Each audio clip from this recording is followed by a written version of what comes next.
Okay, welcome to week 2.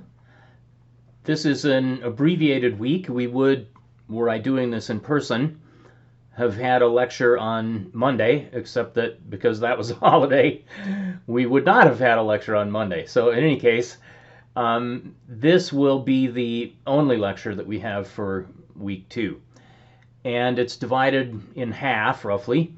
In the first half, we're going to look at capabilities of the Pandas data frame for downloading stock prices, in our case from Yahoo, but there are a lot of other places that you can download stock prices from, stock pricing information into a Pandas data frame.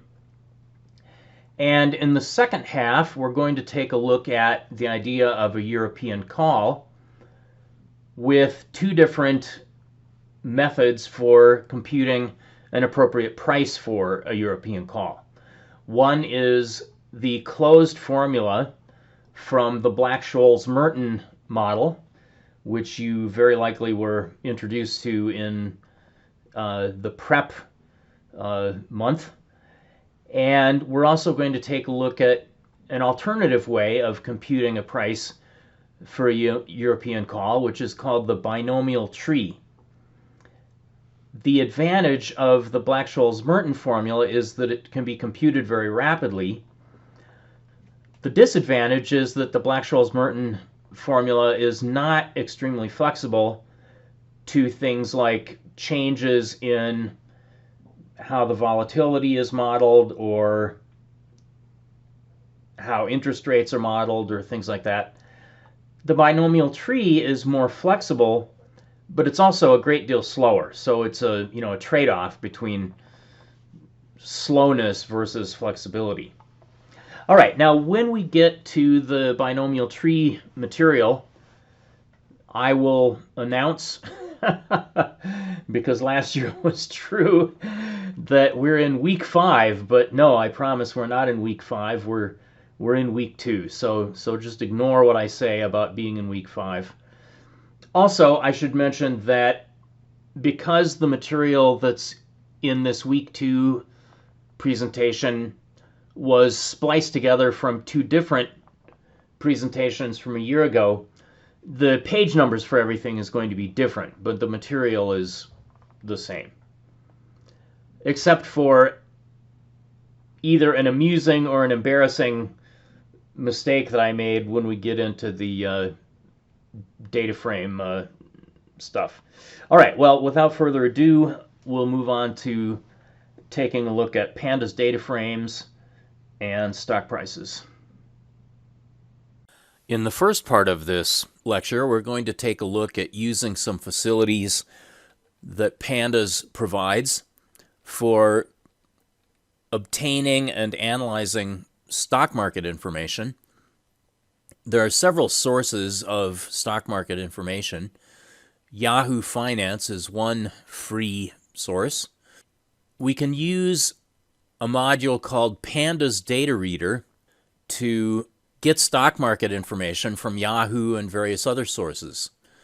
If you discover that Pandas Data Reader is not installed on your system, even after installing Anaconda, in your Anaconda terminal window, you can use the conda command to install the Pandas Data Reader module. Now, just to make your life confusing, when you do the install, you use a hyphen in the module name, but later on, when you do the import, you use an underscore in the module name. All right, so let me fire this up. I'm going to import. Now, I have already done the install. I am going to import Pandas Data Reader as web. There we go. And I'm going to now go out and get some stock market information for Apple, Cisco Systems, Goldman Sachs, and US Steel from January, the first 3 weeks of January of this year. So stock data. This is going to be a data frame, web.get data Yahoo. If you take a look at the documentation for Pandas data reader, you'll discover that it has a whole bunch of these get data functions. I'm going to specify a list of tickers. All right, so Apple,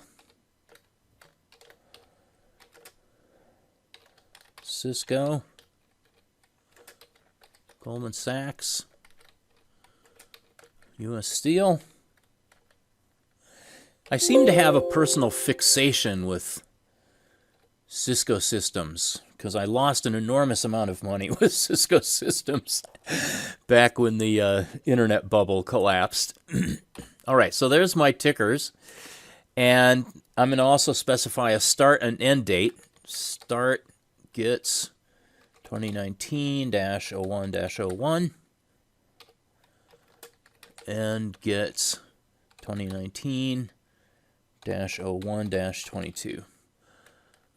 Alrighty, so this is going to get me some data, and if I display stock data, all right, 56 lines of squeezed text. Okay, well this looks kind of like a mess, so let's see if we can figure out what's going on with this. Let me ask for the type of stock data. It is a data frame. Let me ask for stock data.index. All right, so the index is a daytime index. So the index is good. The rows are labeled with dates that I can make sense of. What about the columns? Okay, so here's where confusion comes up.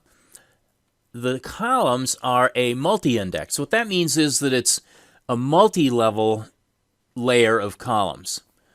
One level is attributes of stocks. We have high, low, open, close, volume, and adjusted close. And the second layer is the tickers. So what we have here in this stock data is 6 attributes for each of these 4 stocks.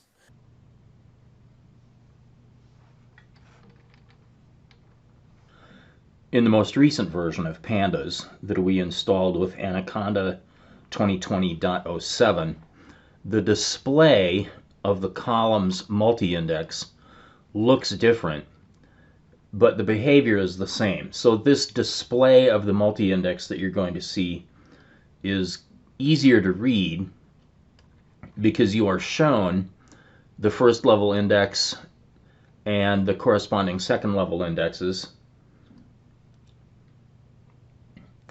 But you can also access the codes and the levels directly as used to be displayed in the prior version of Pandas. So what you're going to see if you try this is going to be slightly different than what's shown in the course notes, but the behavior is the same. Let's see if we can split up this multi-level column labels. All right, so here's the columns. Attributes is the first level, and symbols is the second level.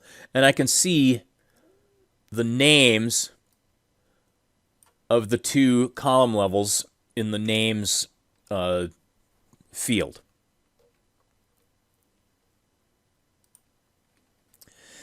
Okay, so if I ask for stock data sub close,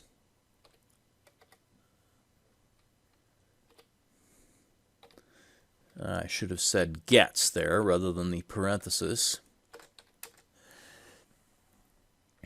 Since attributes is the first level column, I can ask for stock data sub close, that's a column name, and what I will get is a data frame where Apple, Cisco, Goldman Sachs, and U.S. Steel are the top level columns. All right, so this makes a little more sense. This is a table with rows of the days that were, the trading days, and columns are the 4 stocks that I'm interested in, and what I have here are the closing prices. I can do likewise for open and high and low and so on. These stock prices are artificially precise. Of course, this should just be in pennies. So let me display this information rounded to 2 places. And here I have more reasonable looking closing prices. So one of the cool things that Pandas provides, or that the data frame object provides, is I can get percentage changes from day to day of these closing prices, but just using the percent change method of the data frame. Okay, so stock close is my data frame containing these closing prices. Percentage change will give me the percentage change from row to row of these things. And I will get not a numbers for the first row, because for the first row we don't have anything to compare to. But here, for January 3rd through January 23rd, I do have the percentage change of the closing price from day to day for these 4 stocks.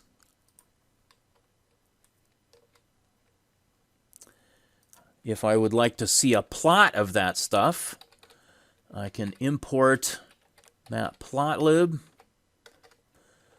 and here I'm importing it as MPL. I can also import a submodule, matplotlib.pyplot. That's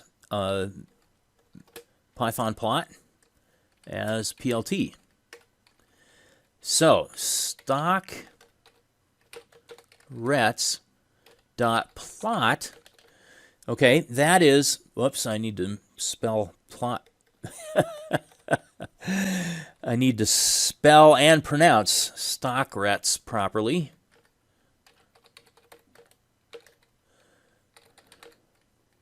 And I'll specify a title for my plot.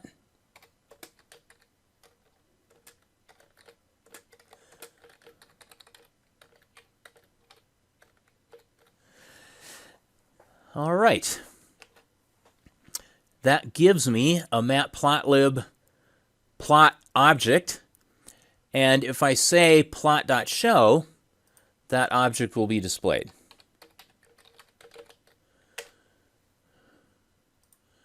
And there we are. So there is a plot of the daily percentage changes for the first 3 weeks of January for these 4 stocks. I can find the correlation and covariance of these percentage returns between 2 different stocks. So stockrets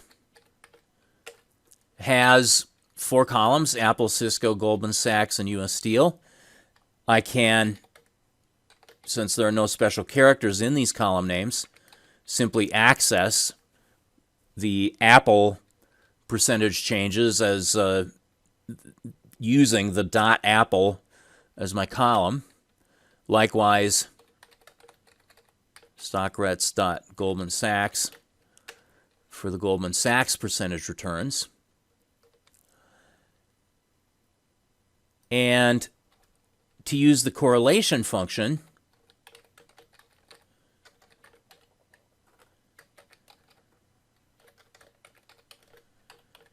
of the series, I compare the current series, which is the Apple percentage return series, with some other series.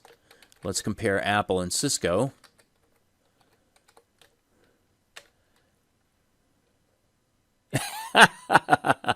And once again, I misspelled it. All right. Okay. So this should be RETS, not REST. All right, so here's Apple versus Cisco. And the correlation is 0.87 approximately, which is a reasonably high but not perfect correlation. If I do a correlation between Apple and Goldman Sachs, I would expect there to be less correlation. All right, Apple and Cisco are both technology companies. Apple and Goldman are technology versus financial. And there's, some correlation, but not very much between those. If I need to compute covariances, I can certainly do that just using the cov function rather than the core function. Okay, so I'll just illustrate that with Apple versus Cisco.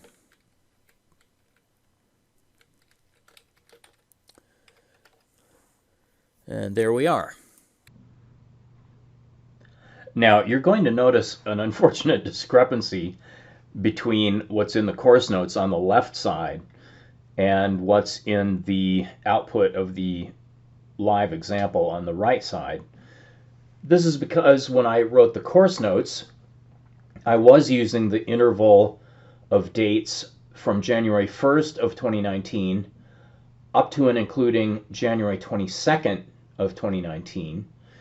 But if you take a look on the right side live demo here, I have accidentally in my live demo included January 23rd. So I have one extra day of data in the live demo as compared with the course notes. And this is going to goof up the values of these correlations and covariances and returns and skews and kurtoses. Kurtoses? What's the plural of kurtosis? Anyway, these values will be somewhat messed up, which, as you will see, confuses me later in the lecture. But upon rewatching the video this year, I discovered the reason for my confusion. Okay, I can get the correlations for all of the pairs by applying the core method to the entire data frame. All right, and so here we have correlations for all of the stocks versus each other. Of course, as I would expect, I have ones for a stock versus itself. And Goldman Sachs versus Cisco has a very low correlation. US Steel versus these other companies is a correlation between 0.4 and 0.5. A big part of that correlation may just be from overall market returns. And here on slide 17, we're showing that you can also get the covariance matrix among these four stocks.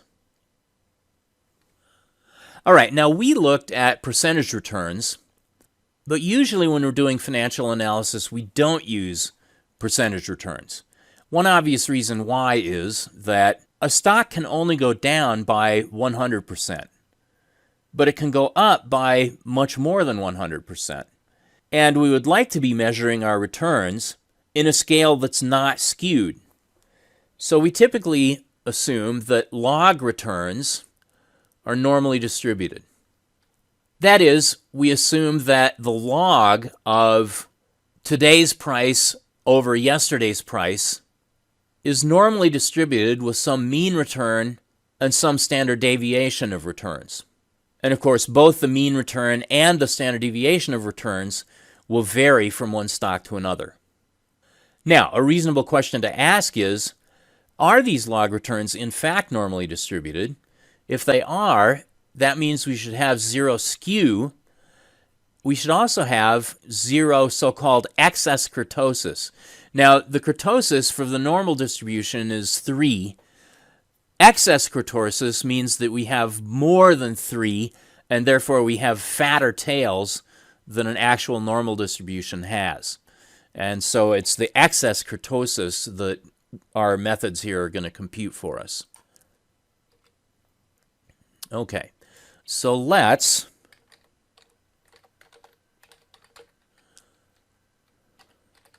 just look at the first 4 stocks in our data set, our data frame, rounded to 2 places. All right, I'm displaying just 4 because it'll fit nicely on my screen. If you are following along and trying this out, you'll probably discover that the Apple prices are quite a bit lower than what's shown in the course notes. That's because there was a 4-for-1 stock split at some point for Apple between when I originally recorded the video and now. And if I call the shift method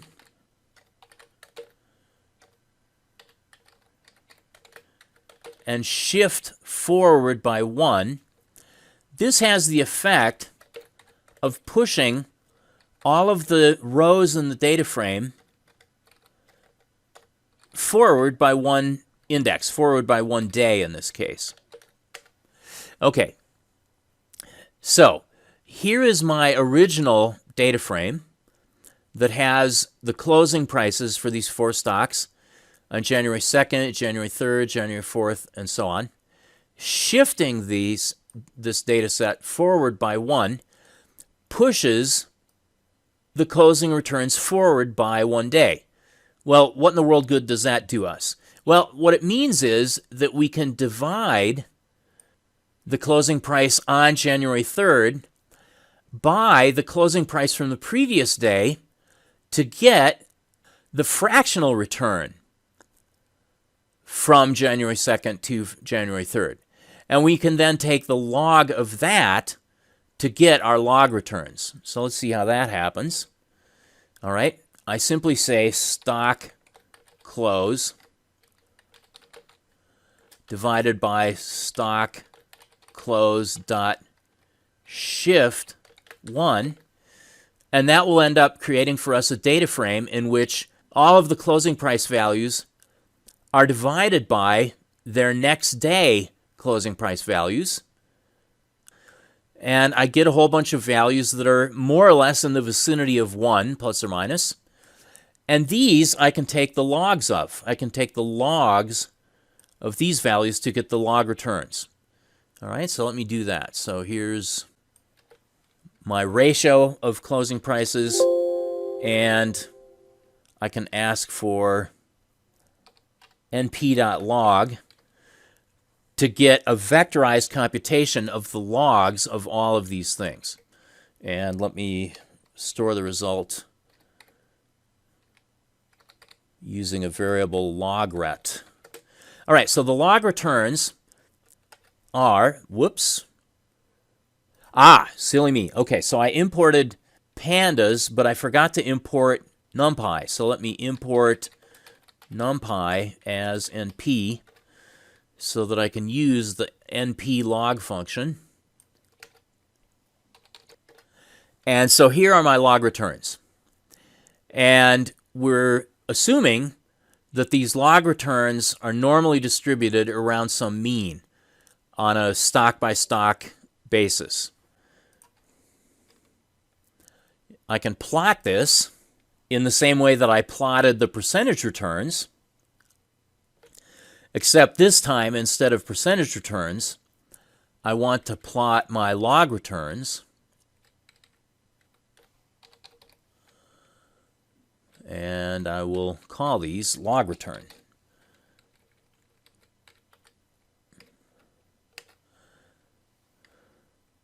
Oh, oh boy.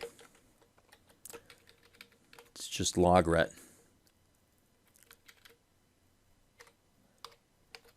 And now I say plt.show. And there we are. Now, casually, the plot looks pretty similar to the percentage return plot. But if I had wild swings in my stock prices, if the stock returns are truly log normally distributed, I ought to see a less skewed distribution of log returns when compared with percentage returns. Okay, so the mean log returns. Again, let me point out that this is a really small sample. we've only got about 15 or 16 trading days. In fact, let me find out for sure what we've got here. Well, I can just use logret.shape. Okay, yeah, I've got 15 trading days here, so this is a tiny sample size. But during this period of time, Apple's mean log return was negative. Goldman Sachs's was the highest, with US Steel and Cisco lower than that. We don't have any way of predicting what the means ought to be. We hope that they're positive in stocks that we invest in. Now, the standard deviations,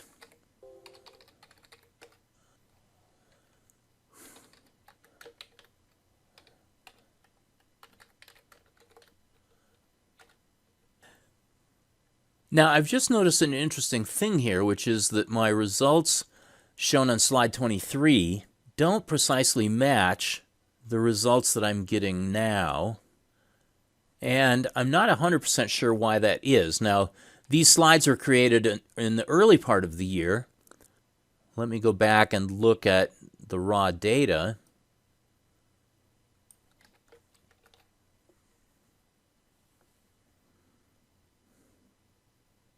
Okay, so the fractional returns match. Where is our discrepancy popping up? The log returns must match, and they do. My plot looks right.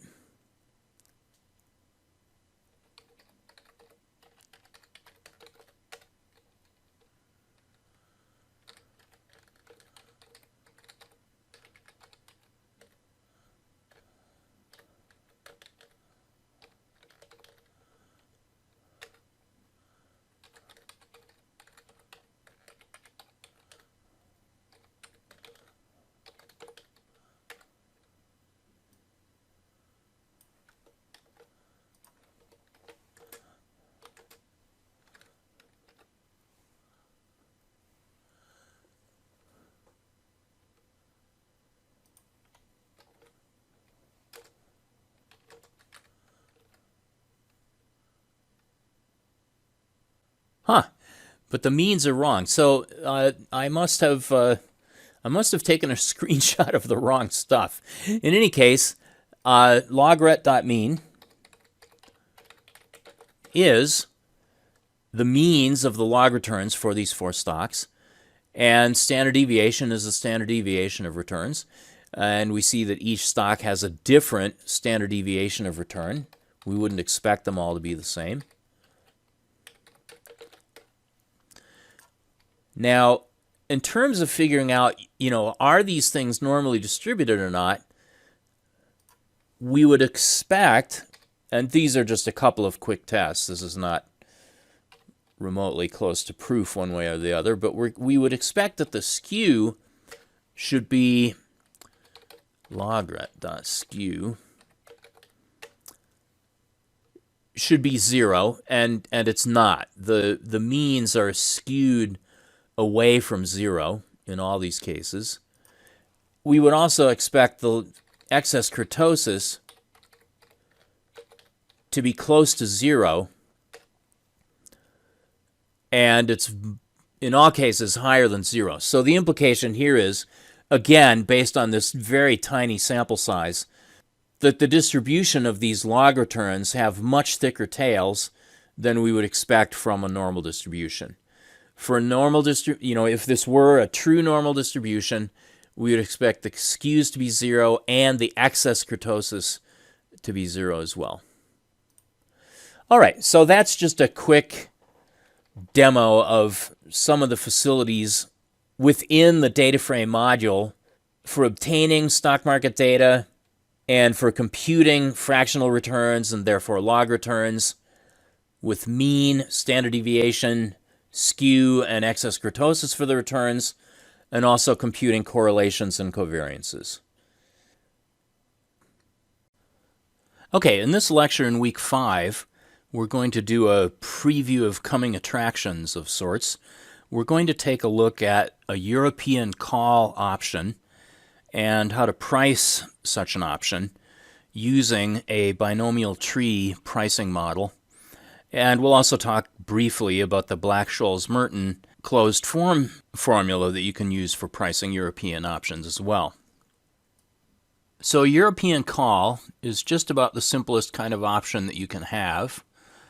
When you buy a call on some underlying asset, such as a stock or a crude oil futures contract or something of that kind, you specify the strike price above which you believe the underlying asset's price will rise over a certain period of time. When the so-called expiration date arrives, that's specified as part of the option contract, then if you were right, and if the price of the underlying asset is above the strike price at the expiration time, you collect money. But if you were wrong and the underlying asset price is below the strike price, then you collect nothing. This formula describing how much you collect at expiration time is called the payoff formula for the call. So we don't know the future. We may have convictions about what's going to happen in the future, but we don't know the future for certain. How much should we be willing to pay for an option that has this particular payoff behavior? Well, there are many different approaches to figuring out what the proper price is based on various assumptions about the market and about the behavior of the underlying asset. If our assumptions about the behavior of the market and the behavior of the price of the underlying asset are reasonable, then ideally it would be great if we could find a closed-end formula for the call price, because that's very likely to be the quickest way of getting that value. And in fact, for a European call, the Black-Scholes-Merton pricing model does provide us with a closed-form formula. Now, if the parameters of the option contract are defined in such a way that we can't find a closed-end formula, then there are various other approaches that we would have to try. For example, if we have a differential equation that describes the evolution of the value of the option, then numerical integration would be an approach to try. Statistical simulation is another very common approach, particularly for very complex option contracts. Another approach is to develop a binomial or trinomial or some other kind of tree that captures the evolution forward in time of the underlying asset price and therefore the value of the option to come up with an appropriate price to pay now for such an option. It's important to understand that all models of the financial markets are models of the financial markets. They're not the reality of the financial markets. And the question is, how good or bad are these models, and how much can we trust them to give us good information about how we should behave in the markets? Your other professors in future courses are going to get much, much deeper into the derivation of pricing models, the assumptions behind pricing models, how to test those assumptions, and so forth. Here in these last couple of weeks of FC1, I'm going to do a sort of hand-wavy job of describing these things and concentrate on looking at code that you can write to implement some models and compute prices for options. The Black-Scholes-Merton model assumes that stock prices follow a geometric Brownian motion. That is, that log returns of a stock are normally distributed around some constant drift or rate of return. In the closed-form formula for the Black-Scholes model, C of ST represents the call price of some stock at time t. N of X is simply the standard normal cumulative distribution function. C of S and T is the output produced by the formula. N of X is simply a formula that we apply. In terms of parameters that drive the formula and describe the option contract, K is the strike price of the call, T is the expiration time of the call. And these are simply parameters that are written into the contract. Other parameters are measured from the market itself. For example, the underlying stock price at a given moment in time is observed. The risk-free interest rate is observed and assumed to be constant, although that's only a reasonable assumption over a very short period of time. Similarly, the standard deviation of the stock's returns, the so-called volatility of the stock price, is estimated from observations of the stock price's volatility and is also assumed to be constant. We're also going to assume, for simplicity, that the stock is not paying any dividends between now and the expiration time t. All right, so based on these assumptions and parameters, under the Black-Scholes-Merton model, we have a closed-form solution for computing the call price for a stock with price capital S at some time t between now and capital T, which is given by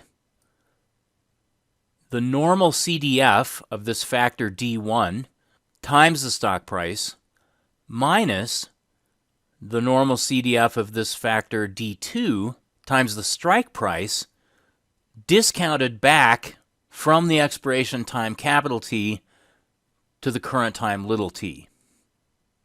All right, so in your options class and in stochastic calculus, you'll gain more intuition about how this formula works and even learn how to derive the formula yourself.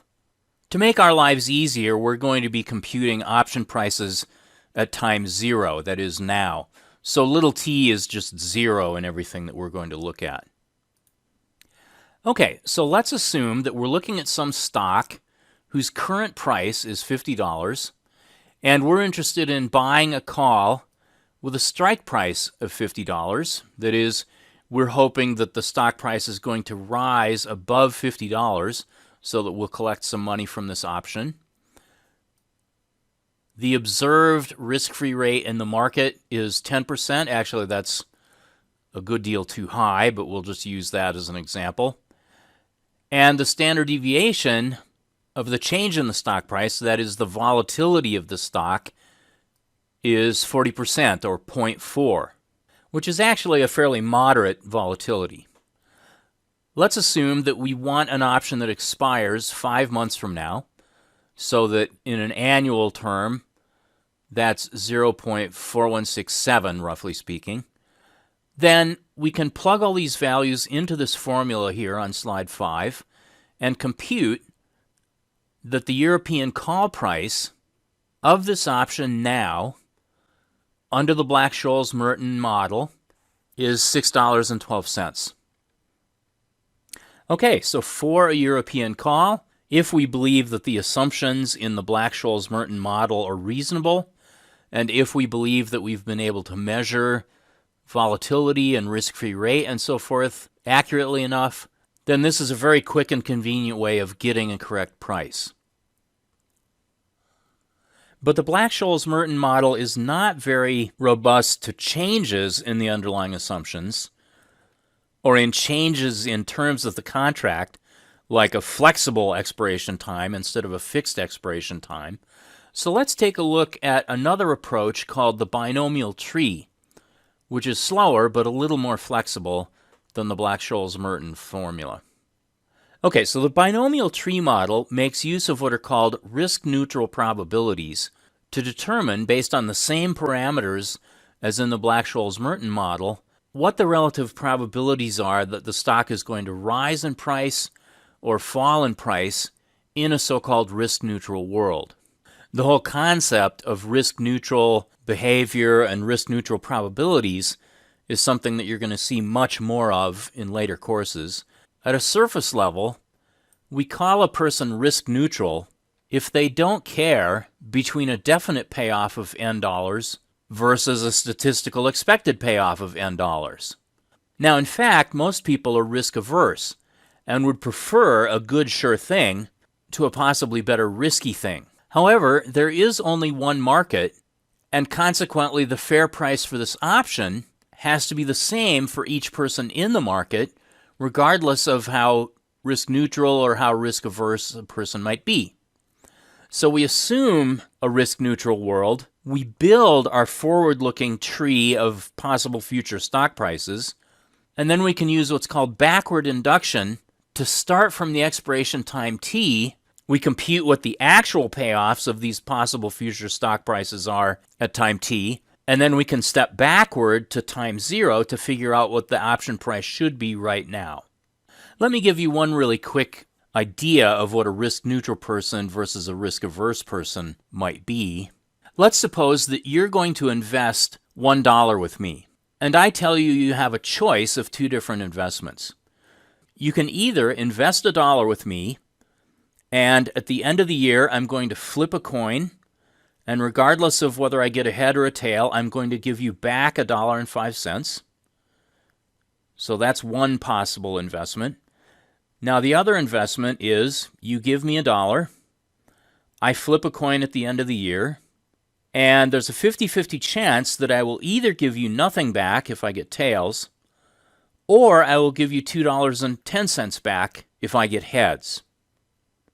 So with the first investment, we can't predict the future of the world. We don't know whether I'm going to get a head or a tail, but we do know that you're going to get $1.05 back on your dollar. In the second investment, you're either going to get $0 back or $2.10 back with a 50-50 probability. So the average that you're going to get back, that is the expected value that you're going to get back, is $1.05. Now, a risk-neutral person would not have any preference for one investment versus the other investment. But most people are risk-averse and would rather definitely get $1.05 back than have a 50% chance of getting nothing back. And you may be thinking that that's not a very persuasive example. So instead of $1, let's imagine we're talking about $100,000. In one investment, you give me $100,000. I flip a coin at the end of the year, and I give you back $105,000. In the other investment, you give me $100,000. I flip a coin at the end of the year, and there's a 50% chance I give you nothing back, or a 50% chance that I give you $210,000 back.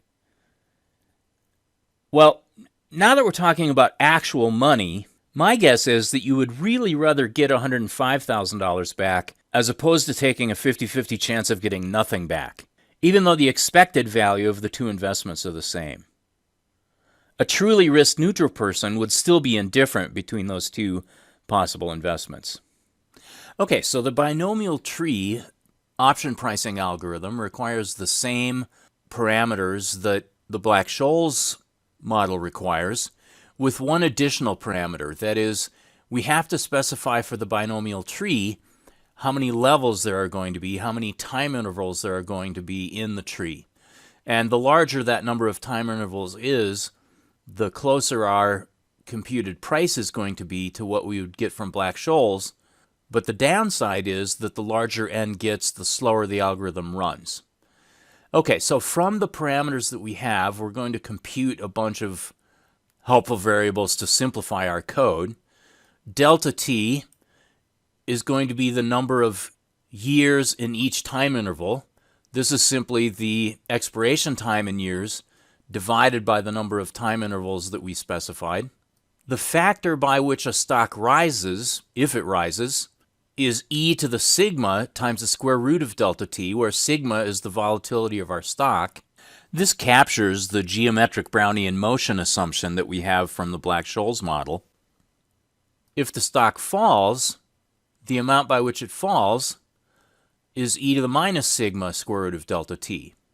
And you can see here that if a stock rises in one period and falls in the next period, it returns to the same price that it had in the initial period.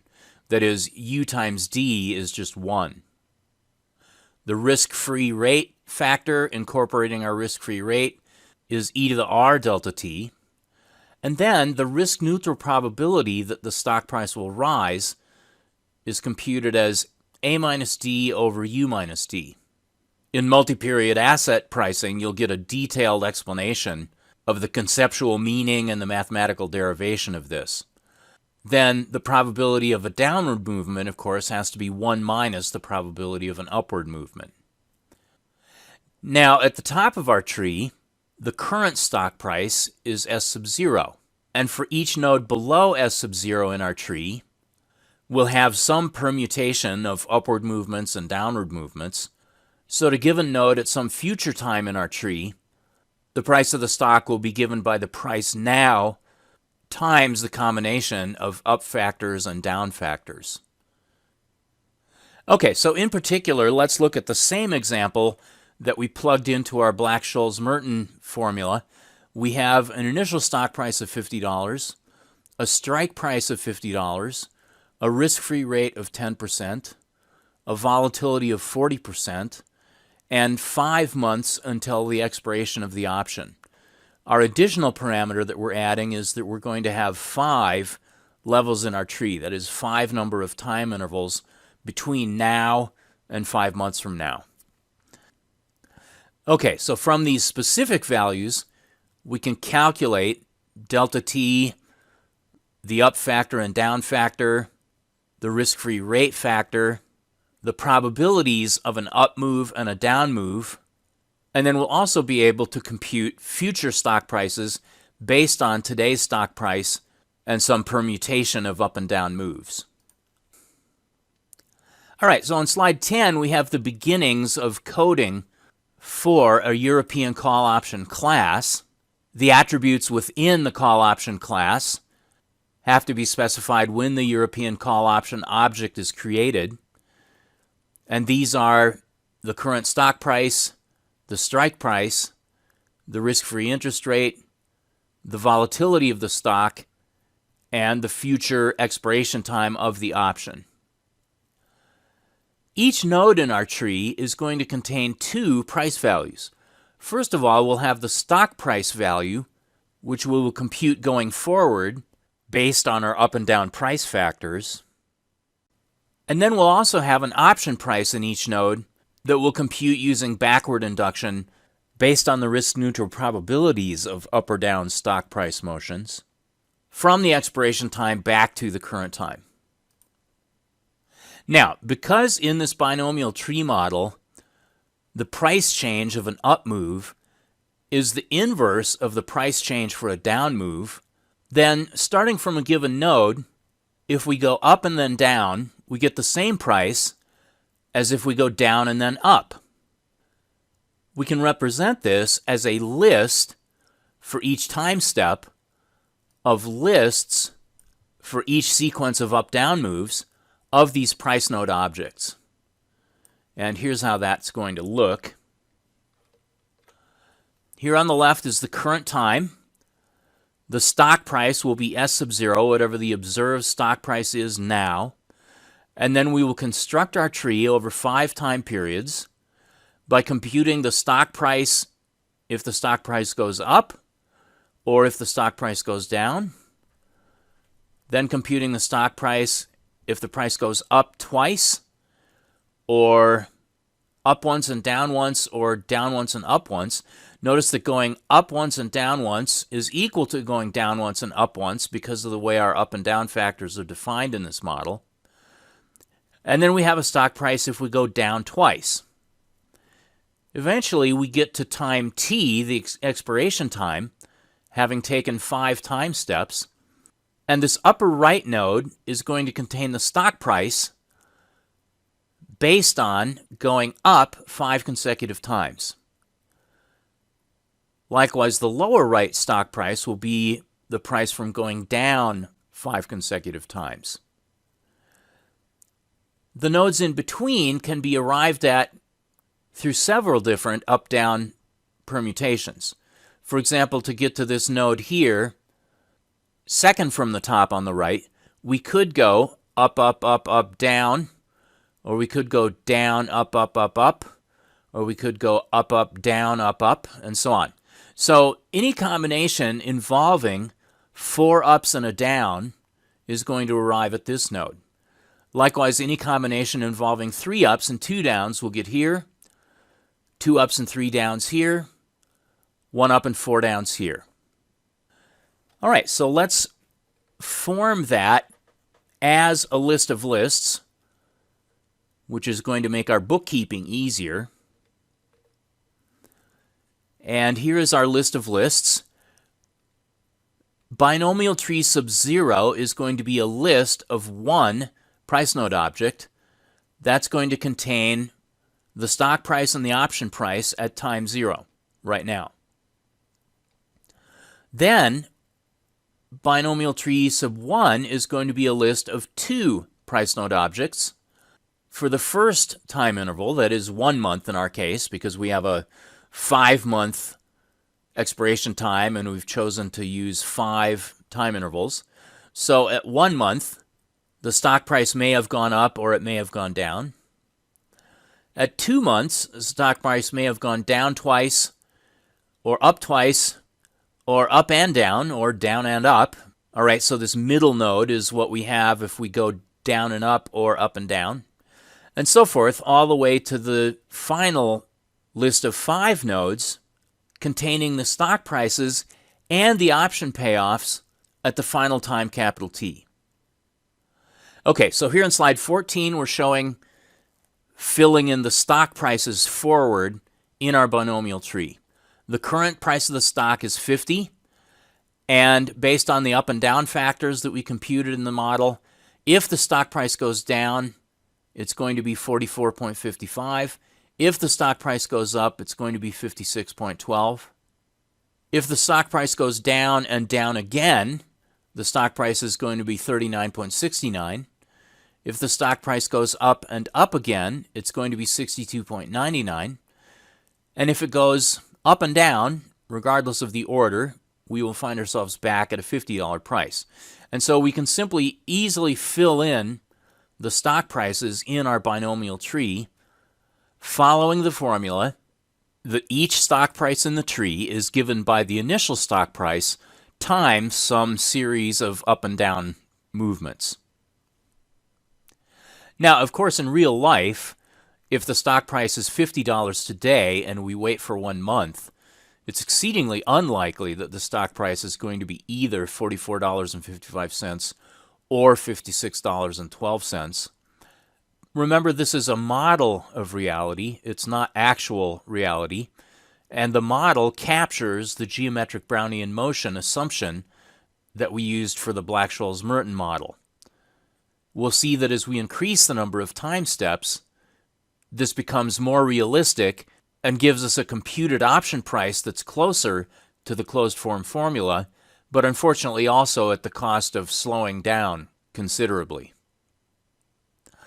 All right, so now that we have filled in our stock prices from time 0 out to the expiration time, we can also fill in the option payoffs that would occur for these various stock prices at expiration time.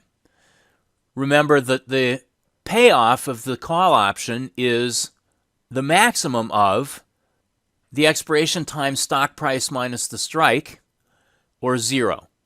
So if the expiration time stock price is 28.07, that's below the $50 strike and we collect nothing. Likewise, if the stock price at the expiration time is 35.36 or 44.55, those also are below the strike price, and so we collect nothing in those cases. But if the expiration time stock price is 56.12, we're above the strike price and we collect a $6.12 payoff. If the final stock price is 70.70, we collect $20.70. If the final stock price is 89.07, we collect 39.07. Okay, so in this model, after 5 time steps, we have 6 possible final stock prices, and we can compute exactly what the option payoffs are for those 6 final stock prices. But we are at time 0. We are not at time 5. So how do we roll back these possible payoffs at time 5 to get a single option price at time 0? Here's where the risk-neutral probabilities are going to play a role. All right, so in this node where the stock price is 79.35, what should we use as the value of the option at that point? Well, the value of the option at time t minus 1 in this situation should be the expected value of the payoffs of the options in the next step, discounted back by 1 time period. And the expected value is computing using our risk-neutral probabilities. So the expected value of the payoff is going to be the probability that the stock price goes up times the payoff if the stock price goes up, plus the probability that the stock price goes down times the payoff if the stock price goes down, discounted by one time period. And if we do that computation, we discover that for that particular node, if at time 4 our stock price is 79.35, then the correct option price at that point would be 29.77, the discounted expected value of the payoffs. The same formula applies at all the other nodes. So if the expected value of the payoff is 0, then the correct option price is 0, and so forth. You can fill all these in going from time I equals 5 all the way back to time I equals 0, and this gives us at time I equals 0, that is now, a calculated call price of $6.36. Now that price is quite a bit different from the $6.12 that we got applying the Black-Scholes-Merton formula. But again, that's in large part because we chose so few time steps to implement our model. Let's take a look at some code that implements this model. Okay, so here on slide 17, we had previously defined the init function for initializing a European call option object, and here is the beginning of our binomial price function. The European call option object has most of the parameters baked into it. To use the binomial model to calculate the price, we have to specify how many time intervals we want to use. Delta t is the expiration time divided by the time intervals.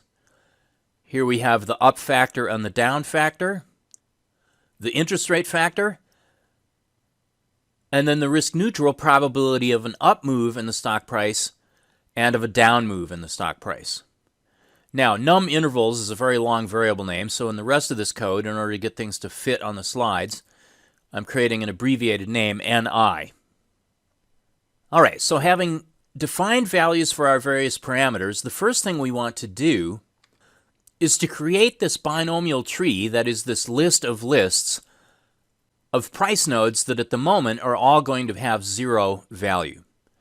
All right, so binom tree is our list of lists, and the ith row in this list of lists is going to be obtained by generating a price node with values of 0 for the number of cells necessary for that row. So for the first row, we'll just get one price node. For the second row, we'll get a list of 2 price nodes. For the third row, we'll get a list of 3 price nodes, etc. And we append those to the binomial tree. So at this point, we have our binomial tree, and it's filled in with all zeros. The next step is to fill in the stock prices, which we do using the calculation that we described here on slide 14. That's what this first for loop does. And we can also fill in the terminal option node values, that is, the option node payoffs, at the bottom of the tree. And so that's what happens here on slide 15. Then on slide 16, we have to do backward induction. Aha! And this is where you have to do some work. And when we're all done, the call option price that we will have computed is going to be the option price attribute of the sub-zero price node at the sub-zero time. Okay, well that's that for the binomial tree model.